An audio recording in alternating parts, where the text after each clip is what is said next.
Hello student, good morning. आपका star signs classes में स्वागत है। हमने सौर मंडल के पार्ट फर्स्ट में सौर मंडल की सामान्य जानकारी, भूकेंद्रीय सिद्धांत, सूर्य केंद्रीय सिद्धांत एवं बिग बैंग थ्योरी के बारे में अध्ययन किया था। आज हम ग्रहों की गति के बारे में अध्ययन करेंगे। ग्रह मुख्यतः दो प्रकार की गतियाँ करते हैं, एक परिक्रमण गति और दूसरी है परिभ्रमण गति। हम सबसे पहले परिक्रमण गति के बारे में अध्ययन करेंगे। ग्रह का सूर्य के चारों ओर चक्कर लगाना क्या कहलाता है?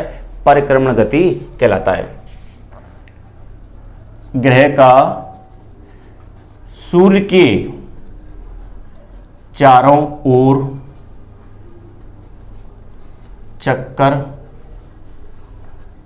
लगाना क्या कहलाता है? परिक्रमण गति कहलाता है। और केपलर के नियमानुसार ग्रह सूर्य के चारों ओर दीर्घ वृत्ताकार या अंडाकार कक्षा में चक्कर लगाते हैं। तो जो जितने भी ग्रह होंगे वो सूर्य के चारों ओर दीर्घ वृत्ताकार या कह सकते हैं अंडाकार कक्षा में क्या लगाते हैं? चक्कर लगाते हैं। ये किसके अनुसार है? ये है केपलर नियम के अनुसार। उसका फर्स्ट रूल था केपलर का कि ग्रह सूर्य के चारों ओर दीर्घ वृत्ताकार कक्षा में चक्कर लगाते हैं। ग्रह द्वारा सूर्य का एक चक्कर लगाने में हम उस ग्रह का एक वर्ष मानते हैं, इसलिए हम परिक्रमण गति को हम वार्षिक गति भी कह सकते हैं। वार्षिक गति। पृथ्वी के संदर्भ में यदि हम बात करें कि परिक्रमण गति की वजह से पृथ्वी पर ऋतुओं का निर्माण एवं ऋतु परिवर्तन होते हैं। एवं ऋतु परिवर्तन। दिन एवं रात का छोटा व बड़ा होना, ये भी क्या है? परिक्रमण गति की वजह से होता है। इसके अलावा सूर्य की किरणों का सीधा एवं तिरछा होना, ये भी परिक्रमण गति की वजह से होता है। साथियों, परिक्रमण गति की वजह से हमारी पृथ्वी पर ऋतुओं का निर्माण और ऋतु परिवर्तन होते हैं। दिन रात छोटे बड़े परिक्रमण की गति की वजह से होते हैं। और सूर्य की किरणों का सीधा एवं तिरछा होना, ये भी परिक्रमण गति की वजह से होता है। ये तीनों कारण एक और इसका कारण इसके होने का वह है पृथ्वी के अपने अक्ष पर 23.5 डिग्री के झुकाव की वजह से भी क्या होता है? ये कारण होते हैं। अब हम सूर्य की किरणों की सीधा और तिरछा होने की विषय में चर्चा करते हैं। देखिए,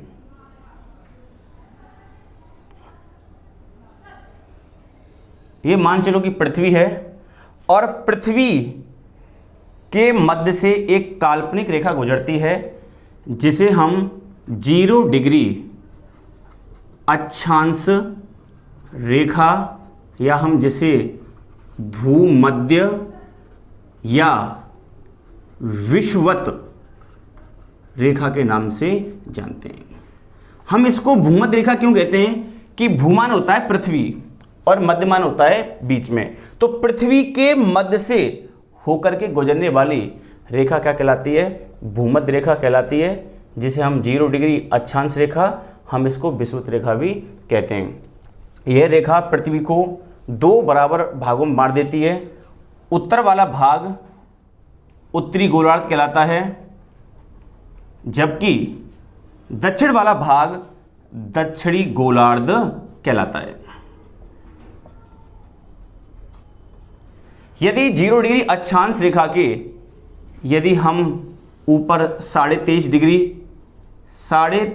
डिग्री उत्तरी अक्षांश रेखा गुजरती है, काल्पनिक रेखाएं, जिसको हम क्या कहते हैं, हम इसको कर्क रेखा भी कहते हैं।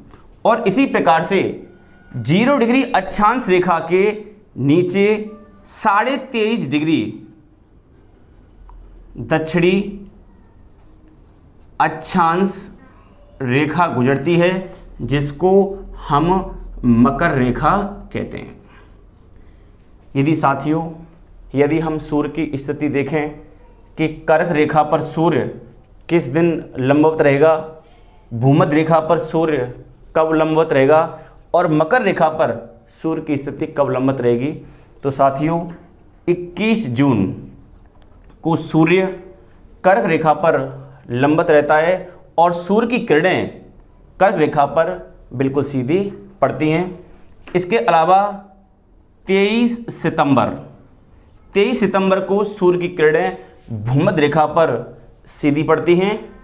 इसके अलावा 22 दिसंबर को सूर्य की किरणें मकर रेखा पर लंबवत पड़ती हैं, मतलब सूर्य मकर रेखा के लंबवत स्थित होता है। इसके अलावा 21 मार्च को सूर्य पुनः भूमध्य रेखा पर लंबवत रहता है। ये साथियों बहुत ही इंपॉर्टेंट प्रश्न है कि किन रेखाओं पर सूर्य की स्थिति लंबवत बनी रहती है। तो कर्क रेखा पर 21 जून को, भूमध्य रेखा पर 21 मार्च और 23 सितंबर को, और मकर रेखा पर 22 दिसंबर को।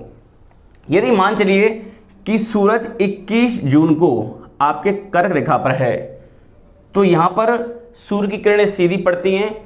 यहाँ पर दिन कैसे होंगे, लंबे होते हैं, जबकि यहाँ पर रात कैसी होंगी, छोटी होती हैं। यदि हम 21 जून को यदि हम दक्षिणी गोलार्ध में देखें तो यहाँ पे सूर्य की किरणें सबसे तिरछी पड़ती हैं, तो यहाँ पे क्या पड़ती है, सर्दी पड़ती है। 21 मार्च और 23 सितंबर को सूर्य की किरणें भूमध्य रेखा पर सीधी पड़ती हैं और यहाँ पर दिन और रात की अवधि कैसी रहती है, लगभग बराबर रहती है। 22 दिसंबर को जब सूर्य मकर रेखा पर रहता है तो यहाँ पे गर्मी पड़ती है और उस समय हमारे यहाँ पे क्या पड़ती है, ठंड पड़ती है। अब हम देखते हैं कि 21 जून को हम क्या कहते हैं, हम ग्रीष्म अयनांत या हम इसको ग्रीष्मकालीन संक्रांति भी कहते हैं। तो साथियों 21 जून को हम ग्रीष्म अयनांत या ग्रीष्मकालीन संक्रांति के नाम से जानते हैं। 23 सितंबर को हम इसको शरद विषुवत के नाम से जानते हैं और 22 दिसंबर को हम शीत अयनांत या शीतकालीन संक्रांति के नाम से जानते हैं। और 21 मार्च को हम इसे वसंत विषुवत के नाम से जानते हैं। ये साथियों बहुत ही इंपॉर्टेंट प्रश्न है, दोनों बहुत ही इंपॉर्टेंट प्रश्न हैं कि सूर्य की स्थिति किन रेखाओं पर किस दिन लंबवत रहेगी और किस दिन को हम किस नाम से जानते हैं। हम 21 जून को ग्रीष्म अयनांत या ग्रीष्मकालीन संक्रांति के नाम से जानते हैं। 23 सितंबर को हम इसके शरद विषुवत के नाम से जानते हैं। 22 दिसंबर को हम शीत अयनांत या शीतकालीन संक्रांति के नाम से जानते हैं और 21 मार्च को हम इसको वसंत विषुवत के नाम से जानते हैं। साथियों, जब पृथ्वी सूर्य के चारों ओर चक्कर लगाती है तो एक दीर्घ वृत्ताकार कक्षा में चक्कर लगाती है, अंडाकार कक्षा में चक्कर लगाती है। तो उस समय सूरज और पृथ्वी की कभी न्यूनतम दूरी होती है तो कभी ये दूरी अधिकतम रहती है। हमें जानते हैं उन स्थितियों को हम किस नाम से जानते हैं। यहाँ पे बना रहा हूँ मैं सूर्य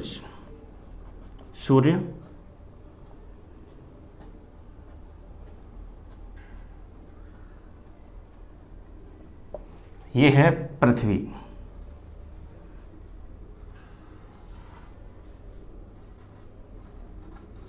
ये पृथ्वी सूर्य के चारों ओर दीर्घ वृत्ताकार कक्षा में चक्कर लगाती है। इस प्रकार से चक्कर लगाई, अंडाकार शेप में ये चक्कर लगाती है। इस प्रकार से ये सूर्य के चारों ओर चक्कर लगाती है। तो यहाँ पे आ गई पृथ्वी। यदि हम देखें तो यहाँ से लेके सूरज के मर्ग की क्या है बेटा, यहाँ पे है न्यूनतम दूरी, और यहाँ देखिए पृथ्वी और सूर्य के मध्य क्या है, यहाँ पे है अधिकतम दूरी। जब पृथ्वी और सूर्य के मध्य जब दूरी न्यूनतम होती है, हम उसको कहते हैं उपसौर। क्या बोलते हैं? उपसौर कहते हैं। इसको हम इंग्लिश में कहते हैं पेरीहेलियन। क्या कहते हैं? पेरीहेलियन। और उस समय पृथ्वी और सूर्य के मध्य की जो न्यूनतम दूरी होती है वो होती है 14.73 करोड़ किलोमीटर। साथियों, जब पृथ्वी और सूरज के मध्य की जब न्यूनतम दूरी होती है तो हम इस स्थिति को उपसौर नाम से जानते हैं, जिसको हम पेरीहेलियन भी कहते हैं। और उस समय पृथ्वी और सूर्य के मध्य की जो न्यूनतम दूरी होगी वो 14.73 किलोमीटर रहती है। जब पृथ्वी और सूर्य के मध्य जब अधिकतम दूरी होती है, हम उसको अपसौर नाम से जानते हैं, जिसे हम एफिलियन भी कहते हैं। और उस समय पृथ्वी और सूर्य के मध्य की जो अधिकतम दूरी होगी वो 15.2 किलोमीटर रहेगी। करोड़ किलोमीटर। हम जानते हैं कि सूर्य और पृथ्वी के मध्य की जो औसत दूरी होती है, यदि हम बात करें कि पृथ्वी और सूर्य के मध्य की जो औसत दूरी होती है वो होती है 14.95 करोड़ किलोमीटर। तो कभी पृथ्वी सूर्य के नज़दीक रहती है तो कभी दूर रहती है। जब पास रहती है तो उसे उपसौर या पेरीहेलियन भी कहते हैं, और जब दूर रहती है तो उसे अपसौर या एफिलियन के नाम से जानते हैं। ग्रह द्वारा सूर्य का एक चक्कर लगाने में जितना समय लगता है उसे हम परिक्रमण काल कहते हैं। तो ग्रह द्वारा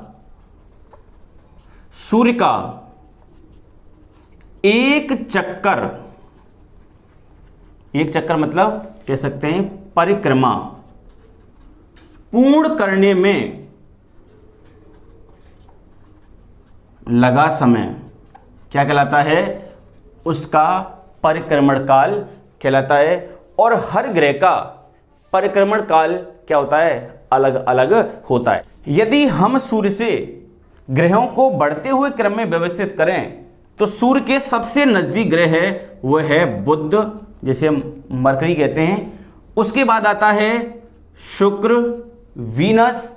इसके बाद आती है पृथ्वी, अर्थ। इसके बाद आता है मंगल, मार्स। इसके बाद आती है बृहस्पति, जुपिटर। इसके बाद आता है शनि, सैटर्न। इसके बाद आता है अरुण, यूरेनस। और इसके बाद आता है वरुण, नेपच्यून। यदि हम सूर्य से ग्रहों को बढ़ते क्रम से देखें तो सूर्य के जो सबसे नजदीक ग्रह है वह बुध है। और जब ग्रह द्वारा सूर्य का एक चक्कर परिक्रमा पूर्ण करने में लगा समय, जब बुध सूर्य के सबसे नजदीक है, सीधी सी बात है इसको परिक्रमा करने में क्या है? बहुत ही कम समय लगेगा। और बुध को अपना एक चक्कर पूर्ण करने में, मतलब कहें कि बुध का परिक्रमण काल कितना होता है? सबसे कम होता है, और ये होता है ओनली 88 दिन। यदि हम शुक्र का बात करें तो शुक्र बुध के उसके बाद दूर ग्रह है, तो ये क्या है? इसके बाद सबसे पहले क्या करेगा? सूर्य की परिक्रमा करेगा। और शुक्र 225 दिन में क्या करता है? सूर्य की परिक्रमा पूर्ण करता है। यदि हम पृथ्वी की बात करें तो पृथ्वी 365 सही 1/4 दिन में क्या करती है? अपना एक चक्कर लगाती है। और 365 सही 1/4 दिन में पृथ्वी सूर्य का एक चक्कर लगाती है, हम इसी का कहते हैं, हम इसको एक वर्ष के नाम से जानते हैं। जो वरुण ग्रह होगा वो सबसे दूर है और सूर्य की परिक्रमा सबसे अधिक समय में लगाता है, और वरुण 165 वर्ष में क्या करता है, सूर्य की एक परिक्रमा पूर्ण करता है। यहाँ पे जो 88 दिन हैं, यहाँ पे 225 दिन हैं, यहाँ पे जो 165 वर्ष हैं, ये पृथ्वी के संदर्भ को लेकर के माना गया है। मतलब 165 वर्ष ये पृथ्वी के 165 वर्ष हैं। यहाँ पे 88 दिन हैं तो ये पृथ्वी के 88 दिन हैं। यहाँ 225 दिन हैं तो ये पृथ्वी के 225 दिन के बराबर हैं। अब साथियों हम ग्रहों की दूसरी गति, परिभ्रमण गति के बारे में चर्चा करेंगे। ग्रह का अपने अक्ष पर घूर्णन करना क्या कहलाता है, परिभ्रमण गति कहलाता है। आपने लट्टू को घूमते हुए देखा हुआ, और वो अपने अक्ष पर क्या करता है, चारों ओर घूमता है, जिसको हम क्या कहते हैं, परिभ्रमण गति कहते हैं। ग्रह का अपने अक्ष पर घूर्णन करना क्या कहलाता है, परिभ्रमण गति कहलाता है। क्योंकि ग्रह इसमें अपने अक्ष पर घूर्णन करते हैं, इसलिए हम परिभ्रमण गति को हम घूर्णन गति भी कहते हैं। हम इसको दैनिक गति भी कहते हैं, दैनिक गति भी कहते हैं, क्योंकि पृथ्वी के संदर्भ में देखें तो पृथ्वी अपने अक्ष पर 24 घंटे में क्या करती है, चक्कर लगाती है, जिससे एक दिन का निर्माण होता है। इस परिभ्रमण गति की वजह से पृथ्वी पर दिन रात का निर्माण होता है। यदि क्वेश्चन आता है कि दिन रात का निर्माण ग्रह की कौन सी गति की वजह से होता है, इसका आंसर है परिभ्रमण गति की वजह से होता है। आप जानते हैं, यदि हम देखें पृथ्वी की, तो पृथ्वी पश्चिम दिशा से पूरब की ओर क्या करती है, घूर्णन करती है। इसलिए पृथ्वी पर जो सूर्य उदय होगा वो कहाँ होगा, वो पूरब दिशा में। यहां पे सूर्य उदय का पूरब दिशा में, और सूर्यास्त कहाँ होगा, सूर्यास्त होगा पश्चिम दिशा में। ऐसा क्यों होता है, क्योंकि पृथ्वी पश्चिम दिशा से पूरब दिशा की ओर क्या करती है, घूर्णन करती है, मतलब अपने अक्ष पर चक्कर लगाती है। यदि हम दिन रात के निर्माण के बारे में जानना चाहें, तो जब पृथ्वी घूमती है तो घूमते वक्त सूर्य का प्रकाश पृथ्वी के जिस क्षेत्र पर पड़ता है वहाँ पे दिन रहता है, और इसके पीछे वाले क्षेत्र में सूर्य का प्रकाश नहीं पहुँच पाता है, तो वहाँ पे क्या रहती है, रात होती है। यदि हम, ये तो हो गया पृथ्वी की बात कि पृथ्वी पश्चिम से पूर्व दिशा की ओर क्या करती है, अपना घूर्णन करती है, इसलिए सूर्योदय पूर्व दिशा में और सूर्यास्त पश्चिम दिशा में। हमारे सौर मंडल में दो ग्रह ऐसे हैं, शुक्र एवं अरुण, जो कि अन्य ग्रहों के विपरीत दिशा में क्या करते हैं, घूर्णन करते हैं, और ये पूरब से पश्चिम दिशा की ओर घूर्णन करते हैं। जब शुक्र और अरुण जब पूरब दिशा से पश्चिम दिशा की ओर क्या करेंगे, घूर्णन करेंगे, तो यहां पर सूर्य उदय, यहां पे जो सूर्य उदय होगा वो होगा पश्चिम दिशा में, और सूर्यास्त होगा और ये होगा पूरब दिशा में। साथियों अब हम देखते हैं परिभ्रमण काल या घूर्णन काल। ग्रह का अपने अक्ष पर एक चक्कर पूर्ण करने में जितना समय लगता है, हम उसको उसका परिभ्रमण काल या घूर्णन काल कहते हैं। तो ग्रह का अपने अक्ष पर एक चक्कर पूर्ण करने में लगा समय क्या कहलाता है, परिभ्रमण काल या घूर्णन काल कहलाता है। यदि हम सौर मंडल की बात करें तो सबसे कम समय में जुपिटर बृहस्पति, जुपिटर ऐसा ग्रह है जो कि सबसे कम समय में क्या करता है, अपना एक चक्कर पूर्ण करता है, और ये लगभग 10 घंटे में क्या करता है, अपने अक्ष पर एक चक्कर पूर्ण करता है। ये है न्यूनतम, सौर मंडल में जितने भी ग्रह हैं उसमें न्यूनतम है। यदि हम बात करें आपकी वीनस की, तो वीनस अपने अक्ष पर सबसे अधिक समय में क्या करता है, घूर्णन करता है, और ये 243 दिन होता है। ये है अधिकतम। सौर मंडल में जितने भी ग्रह हैं उसमें अधिकतम मतलब 243 दिन में क्या करता है, अपने अक्ष पर घूर्णन करता है। याद रखना बच्चों, वीनस बहुत ही इंपॉर्टेंट है, स्टार है, क्योंकि इसका जो घूर्णन काल होता है ये होता है 243 दिन। मतलब वीनस का जो एक दिन होगा वो पृथ्वी के 243 दिन के बराबर होगा। और यदि हम वीनस की बात करें, वीनस सूर्य के चारों ओर ये बच्चों 225 दिन में क्या करता है, अपना एक चक्कर पूर्ण करता है। इसका मतलब है कि वीनस की बात करें तो यहां पे जो एक बरस होगा वो 225 दिन का होगा। यदि हम वीनस के एक दिन की बात करें तो ये कितना होगा, 243 दिन के बराबर होता है। इसका मतलब है कि वीनस पे जो एक दिन होगा वो एक वर्ष से भी क्या है, बड़ा है। यदि हम बात करें अर्थ की, यदि हम अर्थ की बात करें तो पृथ्वी हमारी लगभग 24 घंटे में क्या करती है, अपने अक्ष पर एक घूर्णन पूर्ण करती है। 24 घंटे लगभग है, अर्थात हम कह सकते हैं 23 घंटे 56 मिनट में क्या करती है, ये अपना एक पूर्ण चक्कर अपने अक्ष पर लगाती है। यदि आपको हमारी ये वीडियो अच्छी लगी हो तो प्लीज़ हमारी वीडियो को लाइक करें, कमेंट करें और हमारे चैनल को सब्सक्राइब करें।